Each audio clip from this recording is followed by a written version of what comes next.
Hello বন্ধুরা, এখন কথা বলবো CR7কে নিয়ে, অর্থাৎ আমাদের সকলের প্রিয় ক্রিশ্চিয়ানো রোনাল্ডো, যে এখন বর্তমানে সবথেকে শীর্ষে রয়েছে। বুড়ো বয়সেও বাজিমাত, মেসিকে টপকে বর্ষসেরা হয়ে রেকর্ড গড়লেন রোনাল্ডো। হাসি মুখে 2023 সালটাকে শেষ করলেন ক্রিশ্চিয়ানো রোনাল্ডো। তিনি এই বছরে গোল করলেন 54টি। তার পিছনেই রয়েছেন কিলিয়ান এমবাপ্পে। লিওনেল মেসি আছে অনেকটাই পিছিয়ে।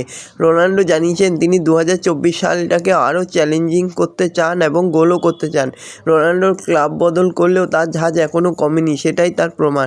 তো বন্ধুরা, এরকমই সব ক্রিশ্চিয়ানো রোনাল্ডোর খবর পেতে হলে আমার চ্যানেলটিকে অতি শীঘ্রই লাইক, কমেন্ট, সাবস্ক্রাইব করতে ভুলো না এবং বন্ধুদের মধ্যেও প্রচুর পরিমাণে শেয়ার করতে ভুলো না।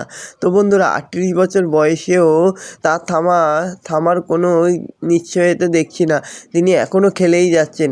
এভাবেই খেলে যাক, আমরা সকল রোনাল্ডোর ভক্তরা এটাই চাই।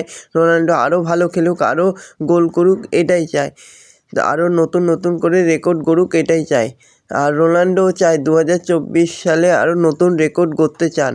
তো সকল রোনাল্ডোর ভক্তদেরকে এটাই বলবো যে এরকমই সব রোনাল্ডোর খবর পেতে হলে আমার চ্যানেলটিকে অতি শীঘ্রই লাইক, কমেন্ট, সাবস্ক্রাইব করতে ভুলো না এবং বন্ধুদের মধ্যেও প্রচুর পরিমাণে শেয়ার করতে ভুলো না, যাতে আমার 4000 ঘন্টা ওয়াচ টাইমটা পূর্ণ হয়ে যায়।